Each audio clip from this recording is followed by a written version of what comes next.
What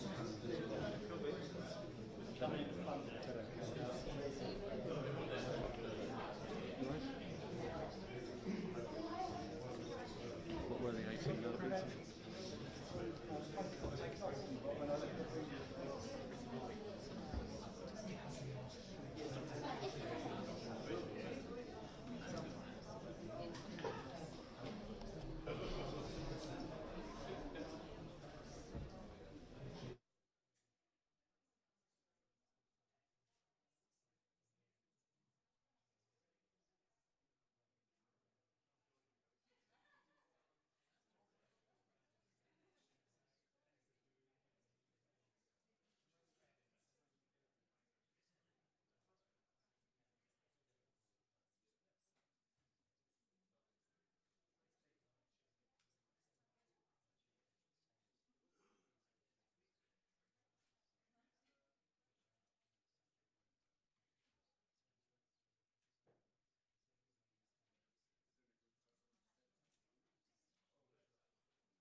Don't fall on me, whatever you do.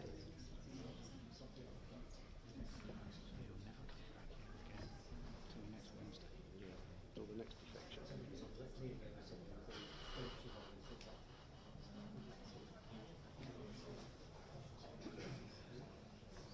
Do you see who that was?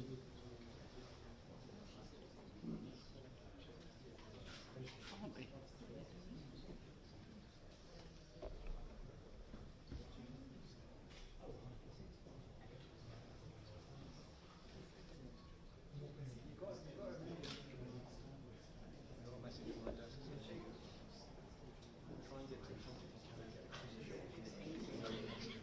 Really?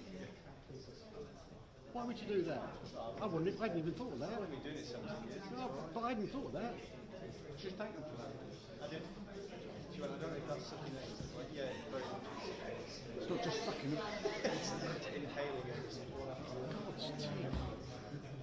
Try and get Try and get a clean shot. With a camera. Do I need a camera?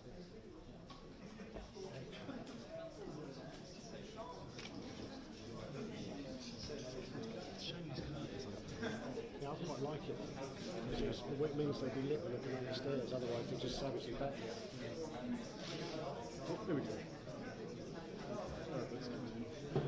It's daylight, but huge difference. There is, yeah. I've gone for a middle colour temperature, and it's not too warm over there and not too cold over there. That'll do. That'll do.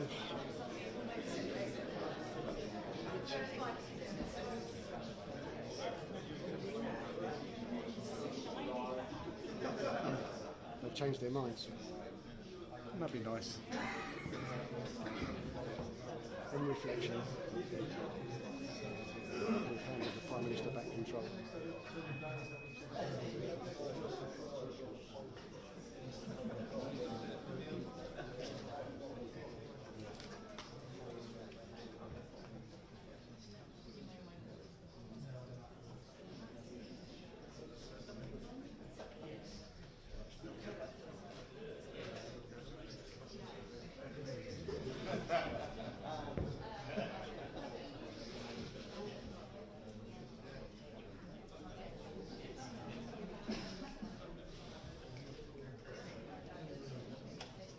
I've been standing here a while now.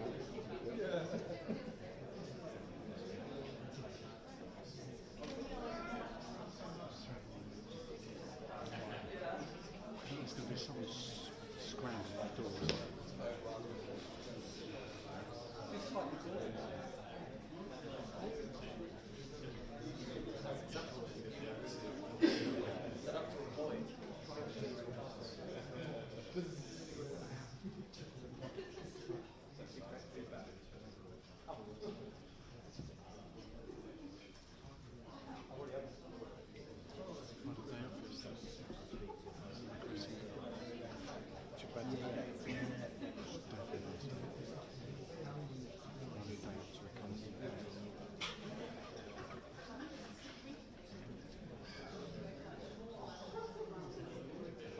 grandkids all weekend. And 5 of them.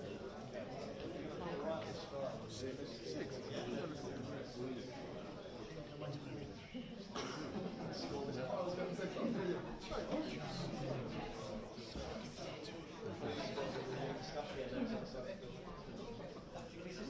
Yeah, the oldest 11, the youngest is 6 weeks. Oh, nice. I can't take the young one out. Apparently she doesn't play football. Or swim. She's only 6 weeks. So?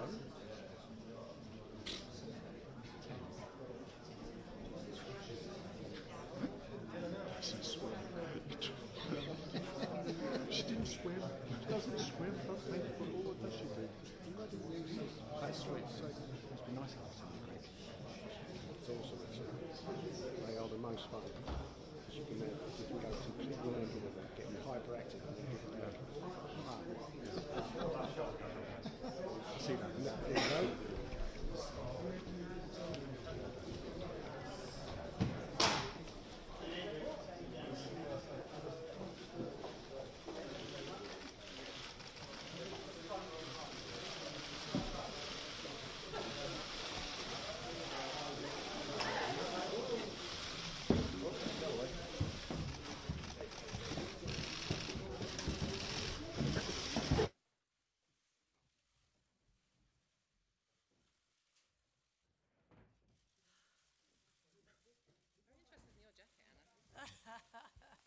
Some water, please, yeah.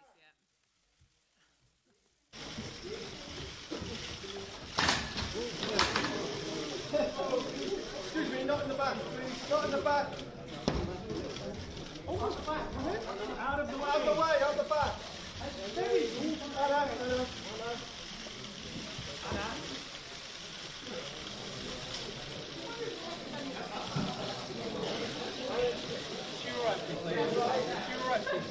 Right, nice, get here,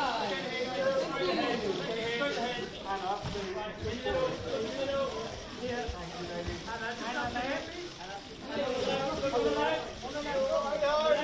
behind, take it guys, thank you very much, stage please, stage please, off the stage please, gents, off the stage please, thank you very much, everybody guys, off the stage please. What a way to make a living. I know. And it's all for that one shot. Thank you. You're right, lovely. You can crack on when you're ready, love. Some gin and here we are.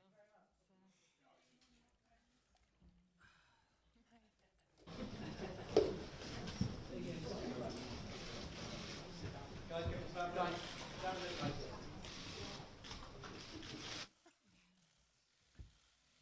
Right, shall we?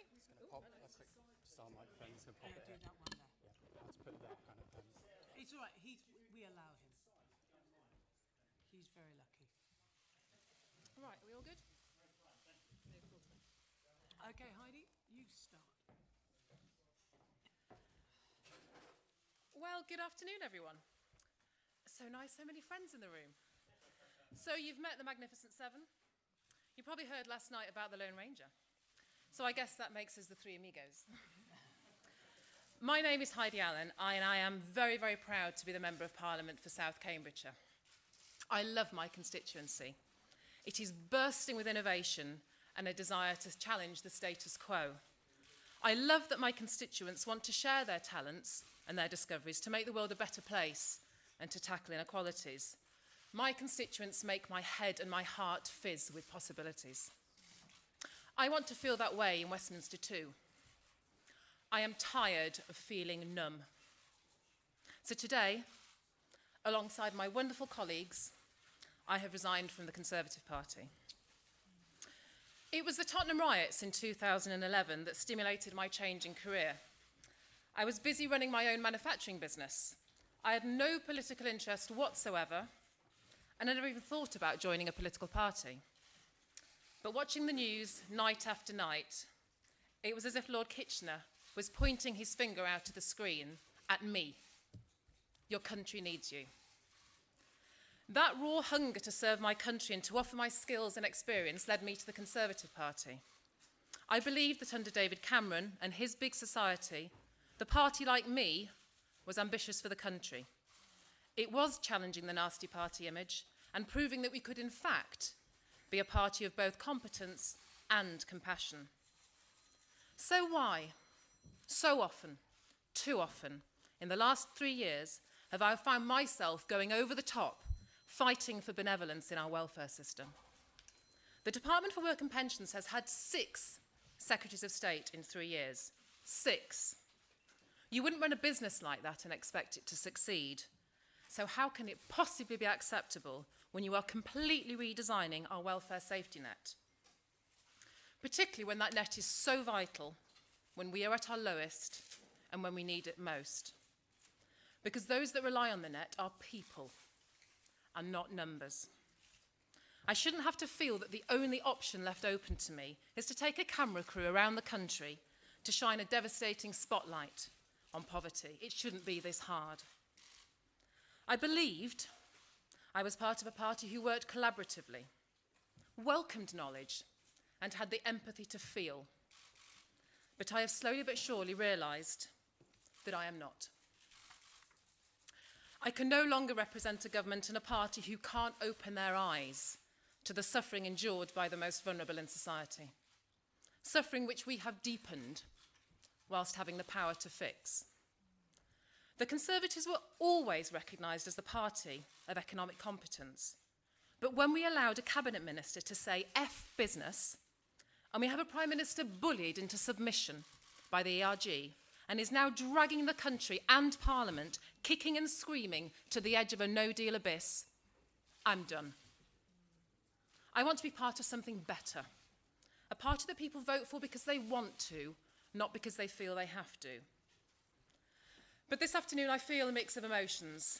Apprehension, some sadness. I do worry about my relationships with good friends I've made in the Conservative Party. They know who they are. But do you know what I also feel, ladies and gentlemen? I feel excited. So excited, and in a way that I haven't felt since I was first elected, and a sense of liberation. Because the United Kingdom deserves better. I didn't leave my business to lower my professional standards and accept second best. I demand more from my party and more for my country. More competence, more collaboration, more expert analysis, more transparency, more care, and more fairness. It needs to push and shove and drive, not cower from its own shadow.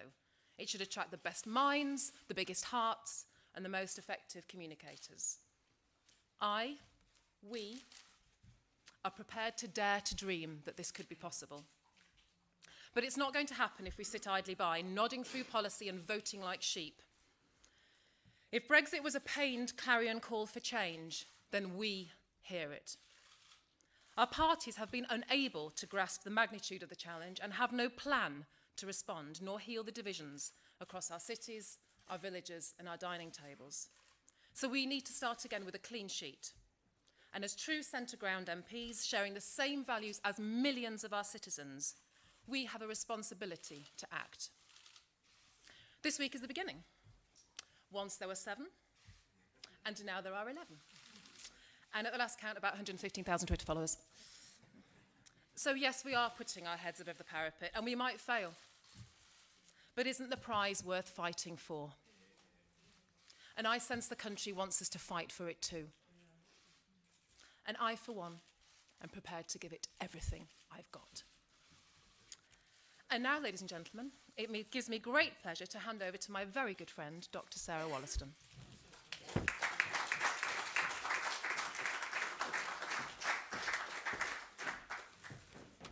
Wow, follow that. I'm not going to talk for long. I just think that it's with great sadness that I'm leaving the Conservative Party today, and I think there are 3 questions. Why now, and what next? So first for the why. I have to ask myself, would I have joined the party in 2009 and sat to be the first ever candidate selected by a full open postal primary in my Totnes constituency if the party had looked then as it has become today? And the answer is no. And I ask myself, if I wouldn't stand to be a Conservative MP if I wouldn't encourage others to vote Conservative in a general election? Then how can I possibly continue with the Conservative whip? And this is about more than Brexit. I joined the party after spending 24 years as a frontline doctor in the NHS, wanting to make a difference, joining a tolerant, moderate, open-hearted Conservative Party, which I think has now disappeared. I'm afraid the Prime Minister simply hasn't delivered on the pledge she made on the steps of Downing Street to tackle the burning injustices in our society. And I think that what we now see is that the party that was once the most trusted on the economy and on business is now marching us towards the cliff edge of a no-deal Brexit. I've been saying for weeks that if it became main party policy to deliver no deal, then I would have to leave. But I'm afraid there comes a point when running down the clock is in effect the same thing. And none of us are prepared to wait until our toes are at the cliff edge before we take a stand. And before we are prepared to say, if necessary, putting our careers on the line, to say, please change your mind, Prime Minister. This is not a binary choice between no deal and a poor deal. There is a third way. And that third way is to hand that decision back to the British people, to allow them to look at the evidence, to weigh up the prospect, the pros and the cons of the actual Brexit deal, as opposed to the fantasy promises that were made during the referendum campaign, to allow the public to weigh up the pros and cons and give their valid consent to this deal. So that's why today we're taking a stand and why we're doing it now. And we're proud that we're going to be part of the new independent group of MPs sitting together and hoping to fix our broken politics. Thank you very much.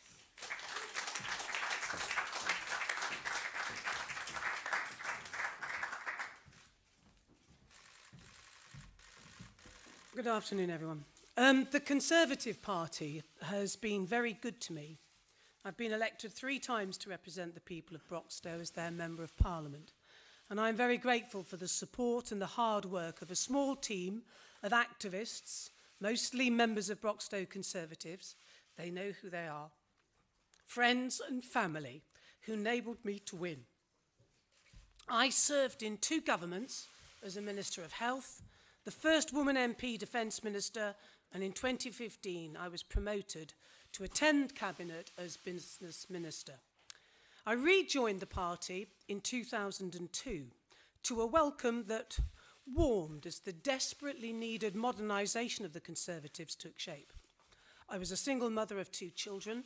I'd worked in television as a reporter and a presenter, and then spent 16 years as a criminal barrister in my home city of Nottingham.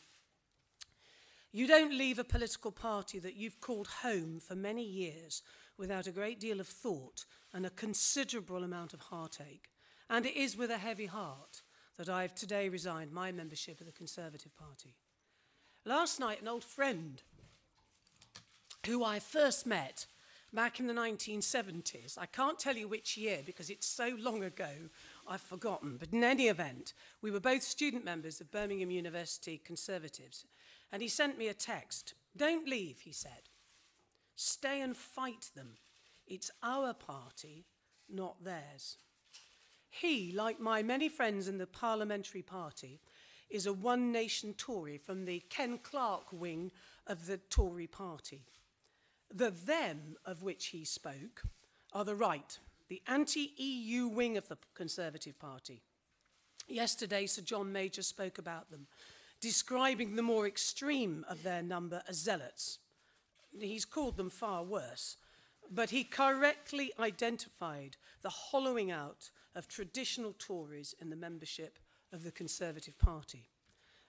Well, as my friend, and he is my friend, Chuka Ramuna said on Monday, you don't join a political party to fight it, and you don't stay in it and skirmish in the margins when the truth is the battle is over and the other side has won. The right wing, the hardline anti-EU awkward squad that have destroyed every leader for the last 40 years are now running the Conservative Party from top to toe. They are the Conservative Party. Dear friends, and they are dear friends, now former colleagues, who share those one nation values and principles, will of course today deny it. But I believe in their heads and in their hearts, they know it's over. And the reason they know it's over is because we lost the referendum, and Brexit now defines and shapes the Conservative Party. Now, I'm a former criminal barrister, so I'm pretty much predisposed to evidence. And it's on the evidence that I say the Conservative Party is in the state it's in, and I suggest that evidence is overwhelming.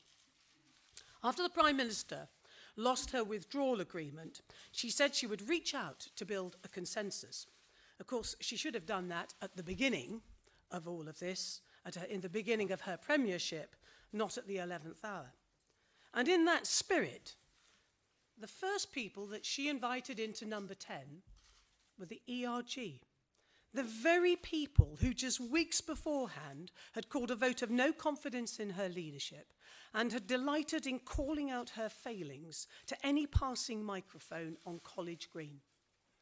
But mainstream Conservatives with a fine record of loyalty who'd served at the highest level in government, and I hope she'll forgive me for using her name, but people like Justin Greening, who'd rejected the deal for perfectly sensible reasons, are still waiting for a call. At a local level, and I don't include my association in this, though we have had our problems with infiltration, but overwhelmingly the majority of associations are being infiltrated by a nationally orchestrated entryism, blatantly designed to remove rebel MPs who they label traitors. Conservatives with the stature, the service and loyalty of Sir Nicholas Soames, Sir Oliver Letwin, the former party chair, Dame Caroline Spelman. They're being hounded and they're being pilloried. My friend Nick Bowles faces deselection, as do others. Some face motions of no confidence, and their only offence has been to support the Prime Minister's withdrawal agreement. And even though the party chairman is on the traitors list, he's failed to provide the firm political leadership that is demanded. The result of this blue kip, as Sarah has called it, and what we call the purple momentum, is that too many of our now former colleagues fear their associations more than they fear their electorate, the people they've been voted to represent. It's a form of tyranny. And it's ironic that Conservatives observe and condemn it in the Labour Party, but it's happening in their own party. And in the words of my other dear friend and my near neighbour, Chris Leslie, enough is enough. The shift to the right began shortly after Theresa May became leader. And notwithstanding her fine words on the steps of Downing Street, which, as Sarah says, we all three of us cheered, within a few months, the modernising reforms that had taken years to achieve were destroyed. Citizens of the world were cast out as citizens of nowhere. Remain voters marginalised and insulted as members of the liberal metropolitan elite. That didn't go down very well in places like Broxtowe amongst my Remain voters. And of course, the electorate gave their verdict in June 2017, when we lost over 30 Conservative MP colleagues in a truly disastrous general election campaign. And where are we now? Well, we're with EU citizens who've lived and contributed to this country for decades, being labelled as queue jumpers. One Nation Conservatives are pursuing a Brexit policy they don't believe in, and they know it will harm the economic prospects of this remarkable country and their own constituents. Others, like Sir John Major, bravely battle on, making the point that 63% of people in this country did not vote for Brexit, and even more did not vote for the no-deal Brexit that, unfortunately, Mrs May appears willing to deliver. But the decision to leave the Conservatives, as Heidi and Sarah have identified, is not all about Brexit. It's about facing the reality of British politics as it stands today and is set to continue unless we do our duty as elected representatives. You win in politics when you're with a team, and in that team with shared values and principles. And I believe mine are no longer welcome in the Conservative Party. I'm not leaving the Conservative Party. It's left us. On Monday, Chuka held out the baton to people like us, and today we seize it, and in turn we hold it out to fellow One Nation Conservatives and like-minded Lib Dems that I certainly had the pleasure to work with in the coalition government. Please, come and join us. And to the millions of people who feel abandoned and not represented by either of our two broken main parties, and indeed all our parties, we share your values, your dreams and your aspirations. We three have never been called your so-called typical Tory. Like everyone, we're tired of labels, we're tired of tribalism, and we're tired of British politics being dominated from its extremes. It's time for change, and we are a team with your support that will deliver that change. Thank you.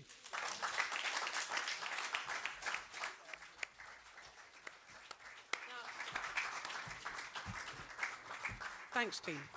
My job is to take the questions in the sense that I will MC them, and Heidi and Sarah will take the majority. That means Anna's going to answer them all. If anybody's, you know what it's like when I'm not great at these press conferences, but I try my best. Carolyn.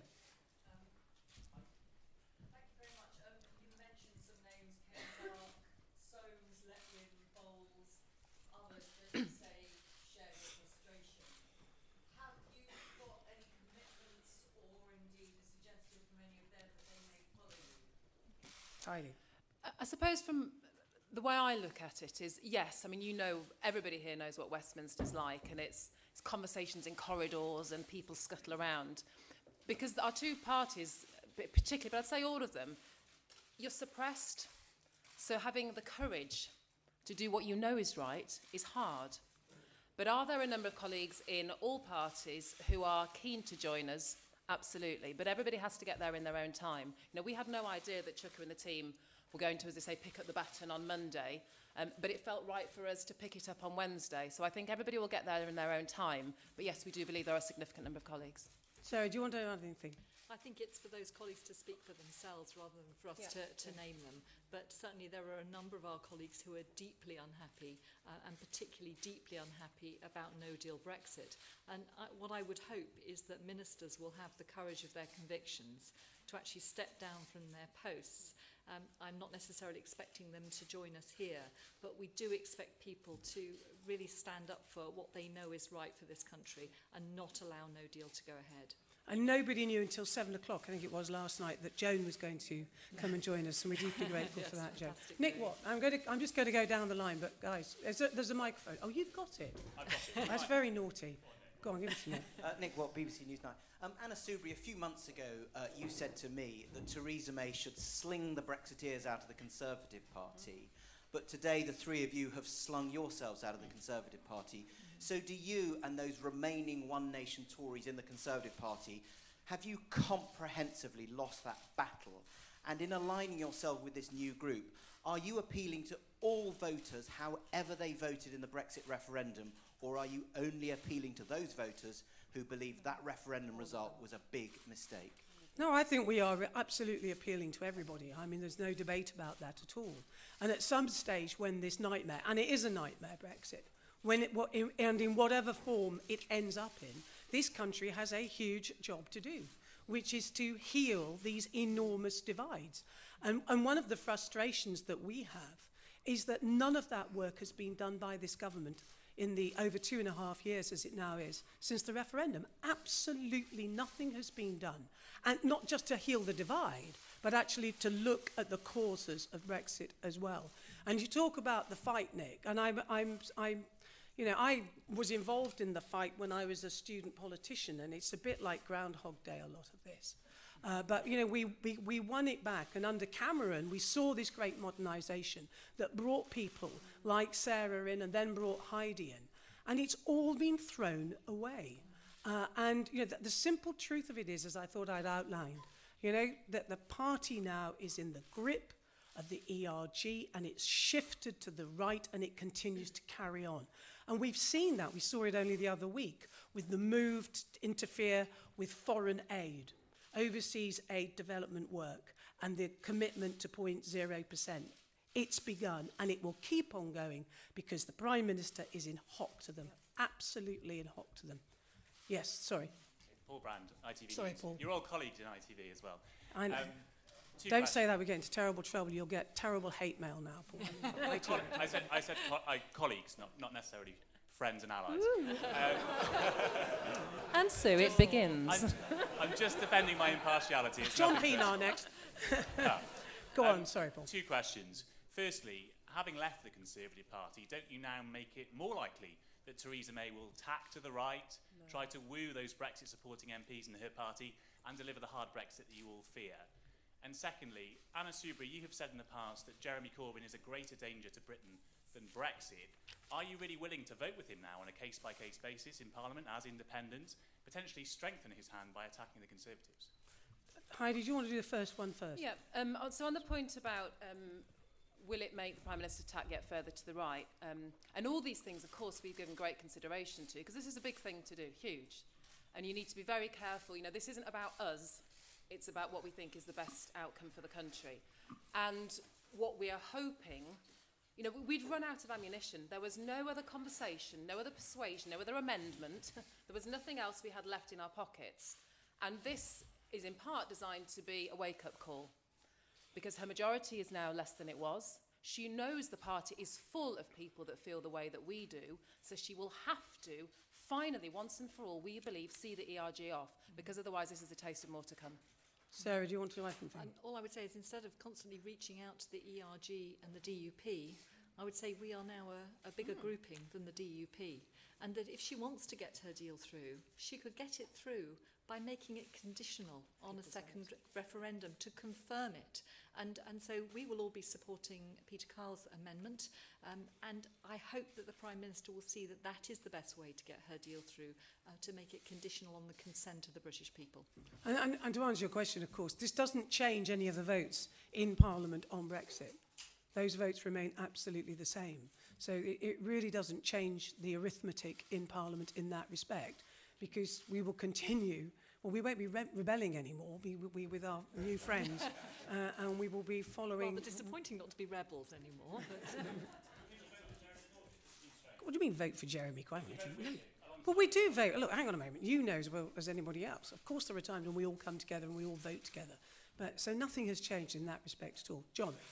Could I ask, why do you believe that such a small handful of MPs can really transform politics in the way that you say?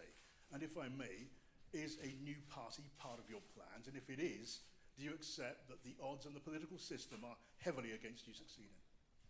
Heidi? In whatever order, yes, yes, yes, and yes. They are against us. But you know what? We've got to try. We have got to try. It's so easy in this job to nod, go through the lobby, read your briefing, do as you're told. But that's not living. That's not representing people. That's not having this most important job to take responsibility very, very seriously. If we don't try, we are surrendering our country, and frankly, we don't deserve the job that we have. So if we have to be the ones that go over the top, then so be it. But this is the right thing. It's not about numbers. Sarah? and these are early days.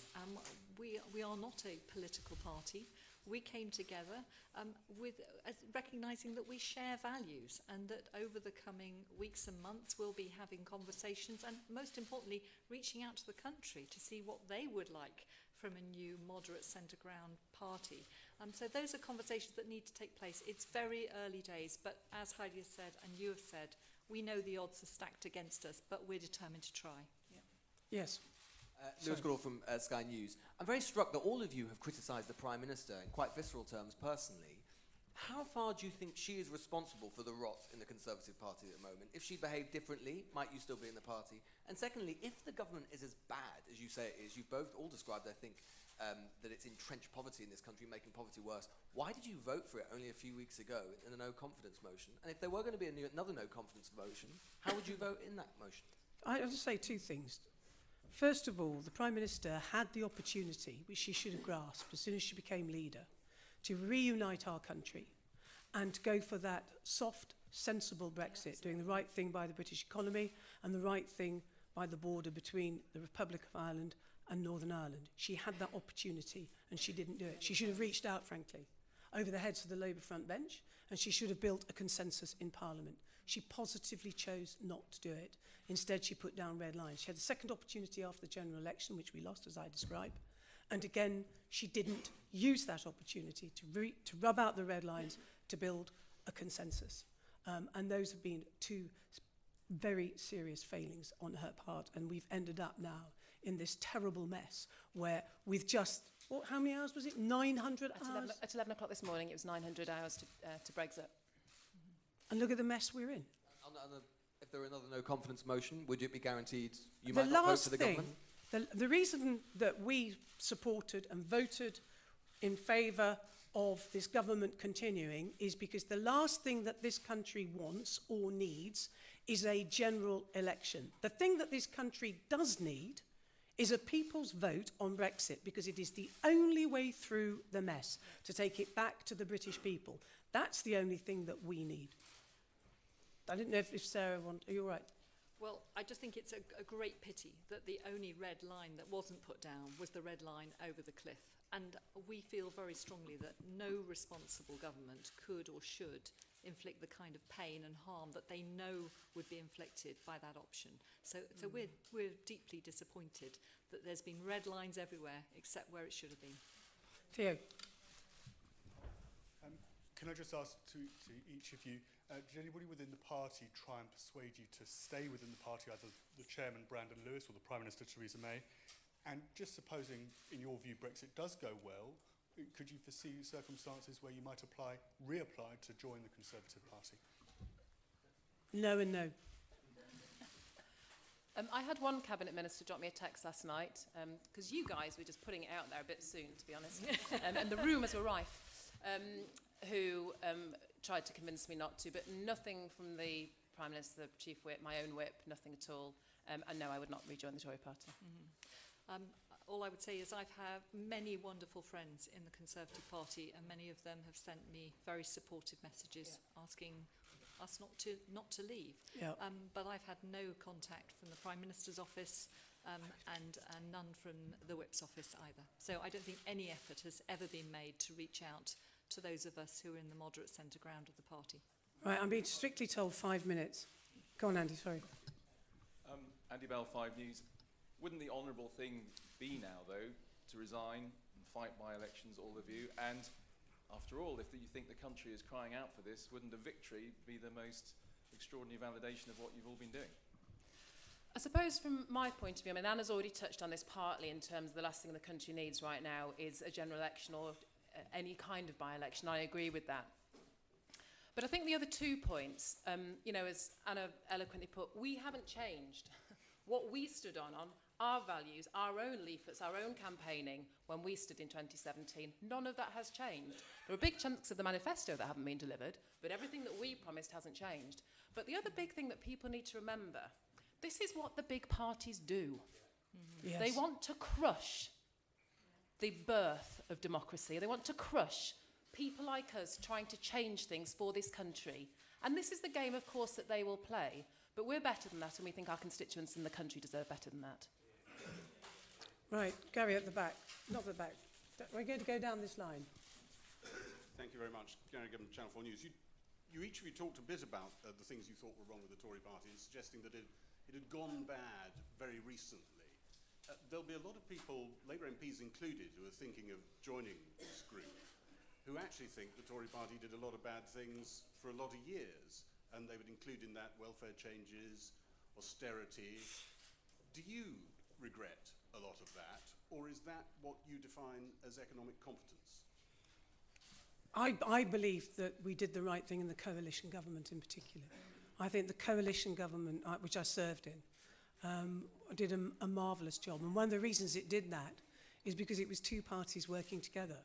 And one of the mistakes that David Cameron made, and he made many, but he had the opportunity in that time between 2010 and 2015 basically to see off this right wing, this anti-EU group of people who'd bedeviled the party, as I say, for decades, and reach out to those members of the Lib Dems who clearly were, if you like, orange Tories, but who shared, again, same principles, the same values. And that was a mistake. We should have used that opportunity. And for sure, we wouldn't have found ourselves up in the position whereby we put in a manifesto that we would have an EU referendum in order to satisfy this right-wing extreme in our party. And Osborne Chancellorship, a good thing. Sorry? The George Osborne Chancellorship was a good thing. My view is that Osborne... a lot Osborne... of people thinking of joining this gang. No, I have to... the other direction. I have to say, I think the things that we did to the economy were absolutely necessary at the time. I don't have a problem with that.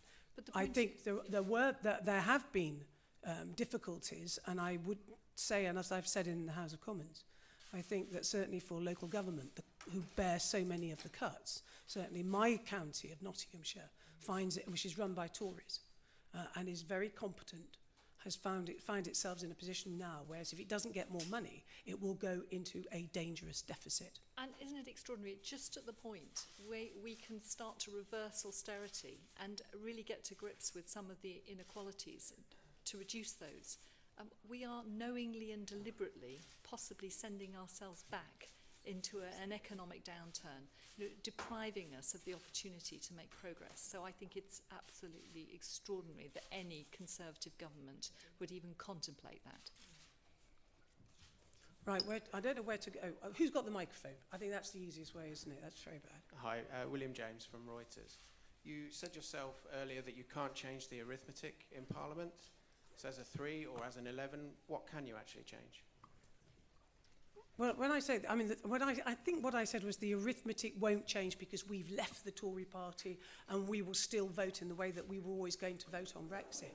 I'm hoping that this will really concentrate some minds of colleagues in the Conservative Party that we know share our concerns and also share our values and our principles and are very unhappy about the direction of travel. I think the other thing that I would say is this. I also hope it gives courage to members of the government who are deeply concerned about this no deal becoming a real possibility. And it will give them the courage next week to do what, frankly, some of them should have done a long time ago and be true to what they believe. And if they need to leave government and vote against the party line on Brexit, they've got to do it. Because, frankly, if we have got the courage to do this, they come and follow that. See it, grasp it, do the right thing by your country, and start putting the national interest first. I'm so sorry, I don't know your name at the front. I'm hopeless at names. Ross Kempsall from Talk Radio and Talk Sport. What is your personal message, each of you, to the Prime Minister? You've written her a letter, but you are very aware of the political challenges that she faces. Many of you, apart from on the issue of Brexit, have been very sympathetic with her across other policy. What do you say to her as a fellow parliamentarian, a fellow MP, a fellow Conservative, or you're now former Conservatives, facing the challenges that she faces? Sarah. Do not take us over the cliff. Reach out to the moderates that are left in your party, or you'll lose those too.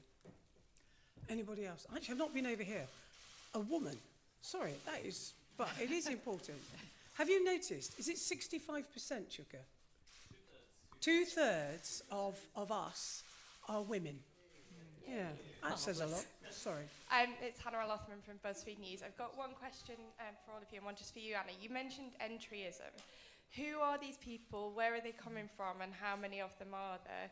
And just for all of you, how close do you think Tory colleagues are to joining you? Can I suggest the entryism question is perhaps best answered by Sarah, because you've had it particularly strong in your constituency. You can just see for yourselves the very aggressive and well-funded social media campaign that has been waged against many of us, describing us as traitors, all sorts of language. And the trouble is that that kind of language has consequences. It has consequences not only in the threats that we receive, the deluge of really threatening calls that our staff have to deal with. It's really horrible. But it does mean that our associations are changing.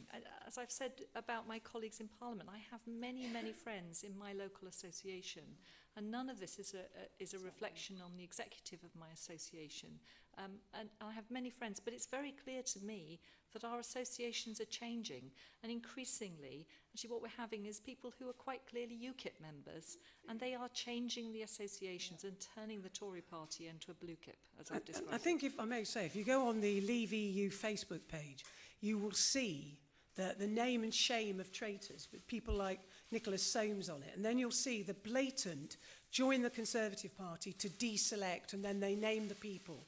Contact us and we will help you join in order not just to deselect members of Parliament, but also to take part in what they believe will be, in some, I don't know, 3-6 months or whatever, the leadership election for a new leader. This is the most blatant undermining of democracy that I actually have, well, it's never happened before in the Conservative Party. And it means in the real world that we have colleagues, we can't name them, we have colleagues who will not vote in the way that they want to vote because they are frightened of being deselected or in some way admonished by their associations. As I said, they're not frightened of their electorate. There's nothing wrong with that. They're frightened often of zealots, as Sir John Major called them, who are in charge in their associations, and that is not meant to be the way of the Tory party. Gosh, so... Can we pick poor little Owen? He's been trying quite hard. That'd be Sorry? okay. Owen, he's been trying quite hard. Oh, sorry, go on. Thank you, Heidi. She's creeping, I know. I know. Go on, go on. Sorry. We might need them, Anna. Obviously, everyone who's joined the independent group shares the same view on Brexit. I wondered if you could think of perhaps 2 other policies which unite all 11 of you outside of the European issue. God, to be truthful, there are so many. I think genuinely tackling the burning injustices. We were all inspired by what the Prime Minister had to say on the steps of Downing Street, and we want to be part of a movement that actually delivers that. I mean, I'd cite the domestic violence. I mean, to be truthful, there's very little, as you probably know, there's not very much going through Parliament. I mean, you all that go down, you will see that this week has been a few statutory instruments and general debates, and that's it. But, I mean, just take the domestic violence bill. That's something we all agree on. Widespread support for that. No problem at all, except it doesn't extend, of course, its jurisdiction into Northern Ireland. I wonder why that would be. Because there's a problem, as we know, of abortion, the lack of human rights for women in Northern Ireland, and the only reason that the government has not extended the jurisdiction as it should do is because it's in hock to the DUP. I think if I can just finish on that point, I think the thing that's startling and reflective of real life, actually, and that's why I think, small though we are, we do have a chance of succeeding, that we're just normal people with values. The policy part comes secondary. People first, politicians second. And that how is the vast, you know, you don't talk to your friends in the pub about what do you think about the social care policy then. It's, you know, how's your gran doing? Yeah. And that's the kind of grouping that we are, and that's been very important. It's literally you park your pre-branding at the door and we talk about values and what's right, and let's discuss it. And what's very important is we need to bring the British public into that conversation. Well, I think on that note, I'm told in very strict terms that that is it. Thank you very, very much indeed for waiting and for coming along. Thank you very much for coming along. I think we're giving interviews. Thank you.